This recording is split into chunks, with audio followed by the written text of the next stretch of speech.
एक गोपी अपने सिर पर एक डलिया में बहुत सारे फल लेकर के और बेचवे के काजे जा रही है, और रास्ता भर कहती जा रही है, अरे कोई आम ले लो, कोई सेब ले लो, कोई अमरूद ले लो। अन्य अन्य फलों के नाम लेती वही जा रही है और पूरे ब्रजमंडल में चिल्लाती वही जा रही है, आम ले लो, सेब ले लो, अमरूद ले लो, संतरा ले लो।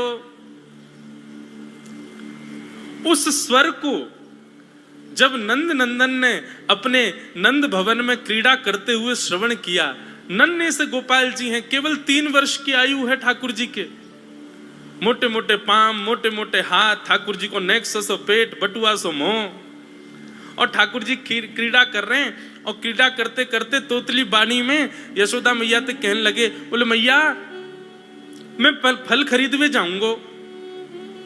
मैया बोली, लाला फल ऐसे ना मिलो करें, फल बेचवे वाले को कछु देनो पड़े, तेरे पास तो कछु है ना है, तू कमावे धमावे तो है ना है, इतना बड़ो है गो, अब वो घर में बैठो रे, 3 वर्ष के हैं ठाकुर जी बस। ठाकुर जी बोले, मैया जे नंद भवन कौन को है? बोले 13 है। इन 9 लाख गैया कौन की है? बोले जेऊ तेरी है। और ये नंद बाबा कौन को है? बोले येऊ तेरो पिता है भैया। और मैया तू कौन की है? बोले मैं भी तेरी हूं। तो फिर मैं इतनी सबरी संपत्ति को मालिक हूं, तू यूं कैसे कह रही है? मैं कछु कमाऊं धमाऊं ना, ये सबरो मेरो ही है मैया। और मैया देख आज मैं तेरे सामने फल खरीद के लाऊंगा। मैया बोली जा, मैं भी तो देखूं कैसे जाएगा। सो ठाकुर जी फल खरीदने के लिए जा रहे हैं नन्हे से ठाकुर जी। और कहां लेके जा रहे हैं?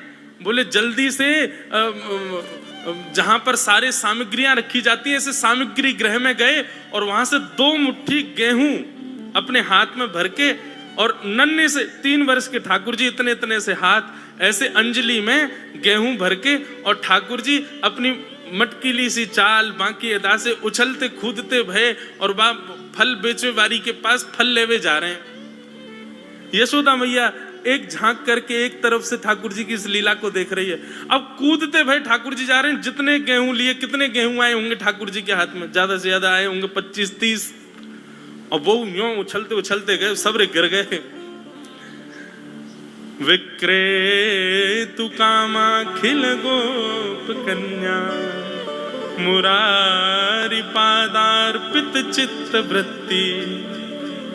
अरे कोई आम ले लो, सेब ले लो, अमरूद ले लो, कहती हुई जैसे ही जा रही थी तभी उसकी दृष्टि पड़ी एक गली में, और वो गली जा रही थी नंद भवन की ओर। नंद भवन से नन्हे से बालक, नन्हे से सांवरे सलोने ठाकुर जी, छोटी सी धोती पहनी है, हाथन में पद्म राग के कड़ूला पहने हैं, गले में कौस्तुभ मणि पहनी है, सुंदर घुंघराले केशन को गूंथ करके यशोदा मैया ने ऊपर सुंदर मोतीन से लड़ बांध करके वहां में एक मोर पीछ लगायो भयो है।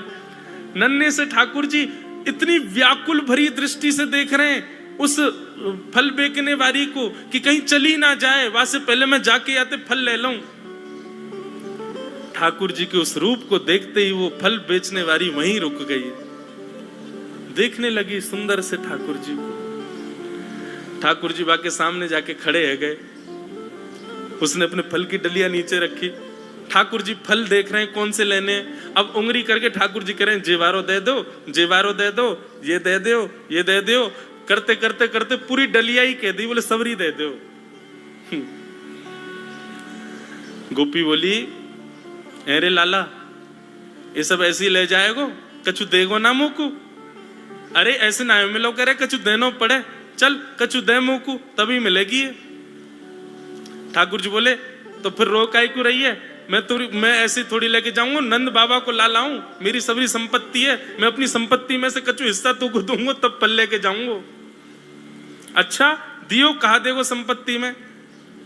तो जितने गेहूं ठाकुर जी भर के लाए वहां में से केवल एक बचो ठाकुर जी के हाथ में। और ठाकुर जी मुट्ठी खोल के वो एक गेहूं ले में, और बड़े संकोच वश कि अब एक ही बचो, कहा करूं, ले जे है उस एक गेहूं के दाने को अपने हाथ में लेकर के कोमल से ठाकुर जी की उस मुखाकृति को देख करके वो फल बेचने वाली की तो सुध बुद्धि चली गई।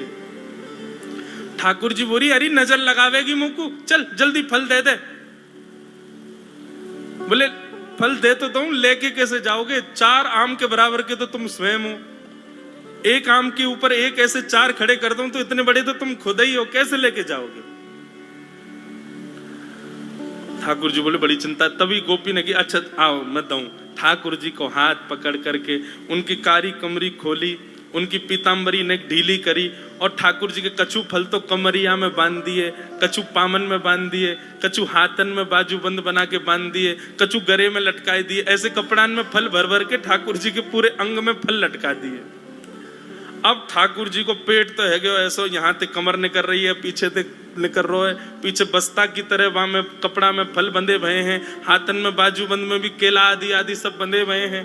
और ऐसे ठाकुर जी मटकते भये, उछलते भये और बड़ो श्रम है रोए, उठा नहीं पा रहे पाम को, इतना भारी है गयो पाम। और जैसे तैसे खिसक खिसक करके नंद भवन की ओर जा रहे हैं। इस रूप को जब उस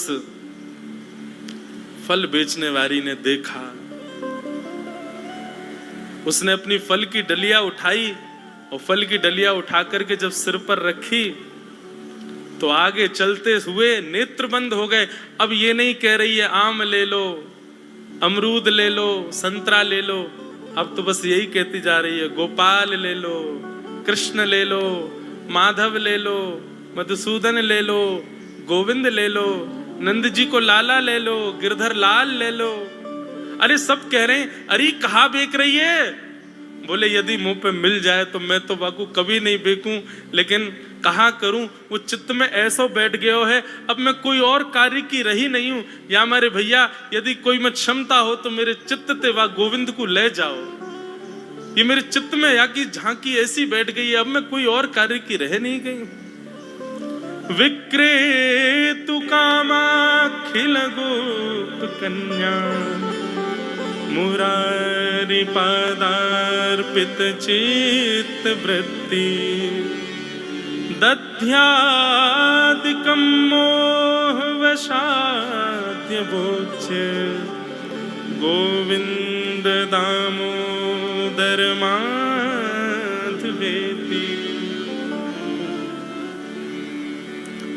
ऐसी स्थिति यदि पानी है जीवन में, ऐसे श्याम सुंदर के दर्शन करने हैं तो भागवत जी की शरणागति लो। वैद्यम वास्तव मत्र वस्तु शिवदम, कल्याण प्रदान करने वाले श्री कृष्ण रूपी वस्तु को ही केवल प्रदान करती हैं भागवत जी। ये प्रस्तुत वस्तु है, मतलब आप मांगोगे तुरंत मिलेगी, और अन्यत्र कुछ मांगोगे तो भागवत जी फिर व्यवस्था करेंगे, ठीक है घर बनवानो व्यवस्था करेंगे, ठीक है सोच विचार के देंगे। लेकिन यदि भागवत जी की शरण में आकर के कहा हमें तो कृष्ण चाहिए, तुरंत आपके गोद में ही ठाकुर जी बैठ जाएंगे। च्युतानंद गोविंद नामोच्चारण भेषजा, नाश्यन्ति सकला बाधा, सत्यम सत्यम वदाम्यहम्। महाराज जी एक श्रीनाथ द्वारा के पूर्व में बहुत पहले साग घर की सेवा करते थे बाबा साग घरिया बाबा। पूज्य श्री राधा कृष्ण महाराज जी की कथा में आते रहते हैं, दास की कथा में भी कई बार महाराज जी का आगमन हुआ। उनके कई भाव में सुनाता हूं। उनका एक प्रत्यक्ष देखा हुआ भाव है मेरा। उनकी आयु महाराज जी अभी 100 में 1 या 2 साल कम है, बस 99 के आसपास से ही होंगे, और अगर गलत बोल रहा हूं तो क्षमा। 90 से तो ऊपर ही है और 90-100 के बीच में ही है। उनकी महाराज जी विशेषता ये बाबा की पुष्टि मार्गीय वैष्णव हैं, साग घर की सेवा करते थे आज से 60-70 साल पहले नाथ द्वारा में, श्रीनाथ जी के मंदिर में। श्री राधा इस नाम को महाराज जी उन्होंने इतना आश्रय बना लिया अपना। वो दुनिया में कहीं भी जाएं गाड़ी से जाएंगे, भारत से बाहर नहीं जाते, भारत में ही जाते हैं, जाएंगे गाड़ी से। और जब गाड़ी में जाएंगे किसी ने भी राधा नाम ध्वनि गाई होगी, उसकी आवाज सुनते हुए जाएंगे, राधा राधा राधा, बस वही सुनते रहेंगे, श्री राधा श्री राधा श्री राधा। एक बार का प्रत्यक्ष महाराज जी भाव ऐसा, जोधपुर में मेरी कथा चल रही थी और महाराज जी को रात में ज्वर आ गया। तो मुझे संकेत मिला कि महाराज जी आज अस्वस्थ हैं, कथा में नहीं आ पाएंगे। तो दूसरे दिन जब कथा में उनके सेवक पधारे तो उनसे मैंने पूछा, मैंने महाराज जी कल कथा में नहीं आए, अस्वस्थ हो गए? बोले हाँ, महाराज जी को बुखार आ गया था बहुत जोर से। तो मैंने कहा बुखार आ गया तो फिर डॉक्टर को लेके गए? बोले नहीं महाराज जी, तो आज तक का नियम है कि महाराज जी को ज्वर आ जाए, खांसी हो जाए, जुकाम हो जाए, डॉक्टर के पास कभी नहीं जाते। बोले तो? बोले महाराज जी लेट जाते हैं और जितने लोग भी आसपास होंगे उन सबको बोलते हैं हमारे बिस्तर के चारों ओर बैठ जाओ, और शर्त है, सौगंध देते हैं सबको, क्या? कृष्ण नाम उच्चारण मत करना, केवल श्री राधा श्री राधा श्री राधा। और जितने भाव में गा सको, जितने ऊंचे स्वर में गा सको, बस वो तारतम्य टूटे ना, जब तक बाबा स्वस्थ ना हो जाए गाते रहो। और जैसे जैसे राधा राधा राधा राधा राधा राधा श्री राधा श्री राधा श्री राधा कीर्तन होता रहता है, ज्यों ज्यों कीर्तन अपने भाव में तरंग लेता है, ज्यों ज्यों कीर्तन में गरज आनी प्रारंभ होती है, त्यों त्यों बाबा उठ करके बैठ जाते हैं, स्वस्थ हो जाते हैं, बिल्कुल निर्मुक्त हो जाते हैं और पूर्ण स्वस्थ होकर के अपनी सब क्रियाएं करते हैं। ये कोई कही गई सुनी हुई बात, ये मैंने प्रत्यक्ष देखा। बाबा फिर कथा में भी आए। 95 वर्ष के ऊपर के व्यक्ति को ज्वर आ जाए, वो चल फिर पाए? नहीं, कथा में आते हैं, खूब बैठ के कथा सुनते हैं, 56 भोग लगवाते हैं। और महाराज जी वो कभी भी आ जाएं कथा में, उनको पता चल जाए कथा चल रही और वो आ गए, अभी मानो अभी आ गए, तो हमको कथा का विषय बदलना ही पड़ेगा। कोई भी विषय चल रहा हो उस विषय को वहीं विराम करो। क्या? बोले श्री राधा रस सुधा सुनाओ, श्री किशोरी जी की लीला सुनाओ। अगर 5 मिनट तक बाबा बैठे रहे और आपने किशोरी जी की लीला नहीं सुनाई तो बाबा चले जाएंगे उठ के। उनको श्री जी का ही यश सुनना है। ऐसे नाम के आश्रय में रहते हैं। उनका नियम है, कोई उनको लिफाफा देता है तो लिफाफा देने वाले से बोलते हैं कितना है इसमें? वो सामने वाला बोले नहीं नहीं बाबा आपकी सेवा में। बोले वो तो ठीक है, या में है कितना जे बता। बाबा 1100 रुपया है। अच्छा चल बैठ जा। अब 1100 गिनती करके नाम जप कर, 1100 बार राधा राधा राधा राधा बोल, और जब तक उसके 1100 नहीं हो जाएंगे बाबा बैठे ही रहेंगे। कितनी भाई 500 है गई, मैं तो जल्दी कर 1100 पूरी कर अपनी पूरी। और जैसे ही 1100 पूरी हो जाएगी तो फिर वो पहले तो लिफाफा जेब में रख लेंगे और फिर कहेंगे 1100 नाम कर, और जब 1100 हो जाएगी फिर लिफाफा देंगे, किसी गौशाला में दियाइयो है, किसी गैया के लिए भूसा की व्यवस्था करवाइयो, कोई गरीब कन्या को ब्याह करवा दियो, ले मेरी दक्षिणा तो तेने मुंह को दे दी, मुंह को जो चाहिए वो तेने दे दियो, और जे ना चाहिए एक कोई गौशाला में दे दियो। एक बार महाराज जी एक भक्त फंस गया, उसने 11,000 का लिफाफा चढ़ाया। बाबा बोले कितनो है जामे? हैं बाबा सब आपकी सेवा के लिए। बोले हैं मत कर, बता कितनो है? बोले बाबा 11,000 है। आसपास के सब लोग हंसने लगे। बोले हंस क्यों रहे हो? बोले बाबा बताएंगे। बोले हाँ भाई बैठ जा, और अखंड और जपना है, जब तक 11,000 पूरे नहीं होंगे उठ नहीं सकता है वो। इसलिए 1-2 सेवक तो बेचारे पहले तो ही बाहर, कोई तो कह दे कोई 1,00,000 1.5 लाख देवे आ रहा हो तो पहले भाई संभल के जाइयो भीतर। ऐसे नहीं, बड़े सहज सरल प्रत्यक्ष दर्शन किया है दास ने, नाम आश्रित। बंधुओं, नाम उच्चारण कैसे करना चाहिए? केवल श्री राधा श्री राधा श्री राधा श्री राधा बोलने मात्र से काम नहीं बनेगा। जैसे श्री राधा कहो, तप्त कांचन गौरांगी श्री राधे वृंदावनेश्वरी आपके चित्त में तुरंत प्रकट हो जाएं। उनके सुंदर रूप का कोई भाव आपको दिखने लग जाए, किशोरी जी का हस्तकमल का दर्शन होने लग जाए, चरणार विंदों का दर्शन होने लग जाए। अब मुख से तो बोले श्री राधा राधा राधा राधा, लेकिन केवल उसकी पूर्ति कर रहे हैं कि बस ये पूर्ण हो जाए, और मन में कुछ और भाव चल रहा है, तो ऐसे नाम जप का कोई भाव नहीं। जय जय राम कृष्ण हरि, जय जय राम कृष्ण हरि जप तो रहे, पर जब जब राम कृष्ण हरि कहो, राम कहते ही धनुर्धारी दिखने लगे, कृष्ण कहते ही वेणुधारी दिखने लगे, हरि कहते ही शंख चक्र गदा पद्मधारी दिखने लग जाएं, तीनों का नाम पूर्ण होते ही कमर पर हाथ धरे श्री पंडरीनाथ दिखने लग जाएं, तब आपका नाम गाना सार्थक। ऐसे ही नाम गाना चाहिए। दिगंबरा दिगंबरा श्रीपाद वल्लभ दिगंबरा, ये केवल शब्द नहीं है, ये केवल कीर्तन नहीं है, ये जब गाना है उस समय आपके चित्त में दिगंबर ठाकुर जी का वह स्वरूप दिखना चाहिए। एक हाथ में माल लिए हैं, दूसरे हाथ में कमंडल लिए हैं। ठाकुर जी बांकी अदा से खड़े, हमारे दत्तात्रेय भगवान भी बांकी अदा से खड़े, थोड़े तिरछे से खड़े। इधर महादेव खड़े हैं, हाथ में त्रिशूल लेकर के खड़े हैं। दूसरी ओर श्री ब्रह्मा जी खड़े हैं। अवधूत भेष ठाकुर जी का। दिगंबरा दिगंबरा कहते ही आपके चित्त में वो प्रकट होना चाहिए स्वरूप, तब तो वो कहना सार्थक है, नहीं तो केवल वो शब्द मात्र रह जाएगा। ऐसा नहीं है कि शब्द कृपा नहीं करेगा, करेगा, पर ऐसे करेगा। कैसे करेगा? केवल शब्द बोलते हो, उस शब्द में उच्चरित होने वाले नाम का दर्शन नहीं करते चित्त में, तो ये तो वही बात है, आप दवाई लेते हो लेकिन परहेज नहीं करते।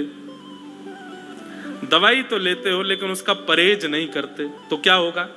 कितनी भी दवाई ले लो, परहेज नहीं करोगे तो बीमारी ठीक नहीं होगी। हाँ ये है, पहले 100% बीमार थे तो परहेज नहीं करोगे, दवाई रोज लोगे तो अब 70% रह जाओगे, लेकिन बीमार फिर भी रहोगे। नाम उच्चारण कैसे होना चाहिए? नाम कहा जाए, चित्त में तुरंत वो छवि प्रकट हो जाए। जैसे ही माधव कहा जाए, माधव का मतलब क्या है? ठाकुर जी गैया चराने के लिए जाते हैं और गैया चराते चराते कई बार ठाकुर जी खूब जोर से दौड़ते हैं, सारे ग्वाला पीछे रह जाते हैं। ठाकुर जी की दौड़ थोड़ी तेज है, अब लाला तो निकल के आगे भाग गए हो, बाकी के सबरे पीछे रह गए, तो सबरे बालक हाँफते हाँफते थक गए। थकते भय कह रहे हैं, कान्हा माधव मत दौड़ो मत दौड़ो, अब मत दौड़े लाला, हम पे दौड़ो ना जा रहो, माधव माधव माधव। वैसे तो माधाव माधाव संस्कृत में कह रहे हैं, मत दौड़ लाला, हम थक गए, हम हार गए, हमारी हाँफी चल रही है, अब रुक जा। वही ठाकुर जी का माधव कहते ही कैसे ठाकुर जी दिख रहे हैं? बोले कमर कस रखी है और जोर से ठाकुर जी दौड़ रहे हैं आगे की ओर, गैयान के बीच में ग्वारा सवरे पीछे दौड़ रहे हैं। माधव कहते ही ये छवि चित्त में आनी चाहिए। मधुसूदन, मधुसूदन ये शब्द जैसे ही आवे, आहा, जो कामदेव को भी अपने स्वरूप पर न्योछावर करवा लेते हैं, ऐसा ठाकुर जी का स्वरूप प्रकट हो जाए चित्त में। जैसे जैसे नाम उच्चरित हो तैसे तैसे छवि चित्त में प्रकट होने लग जाए, तब आपका नाम गाना सार्थक, और ऐसे ही नाम गाना चाहिए। आप कहेंगे महाराज जी ठाकुर जी का रूप नहीं दिख रहा, ठाकुर जी का कोई भाव नहीं दिख रहा, तो क्या करें? बंधुओं देखो, सबकी एक ही औषधि है, सत्संग सुनो, कथा सुनो। कई बार अब जिस आज बहुत हो रहा है, कथा कहते कहते मेरे नेत्र खुलते ही नहीं, बहुत देर तक पूरी कथा ही निकल जाएगी, आंखें नहीं खुलती, छवि ठाकुर जी की एक चित्त में बन जाती है, वही दिखती रहती है। फिर उसके अतिरिक्त किसी का दर्शन की भाव नहीं आता, मन में आता है यही दिखते रहें और इन्हीं को सुनाते रहें। ये छवि चित्त में प्रकट होना, यह भी गुरु कृपा और सत्संग की कृपा से होता है। सत्संग जब आप सुनते हैं, कथा केवल सुनते नहीं, उसका एक चित्रण बनाते हैं। चित्रण बनाना तो पड़ेगा, तभी तो छवि चित्त में आएगी। तो नाम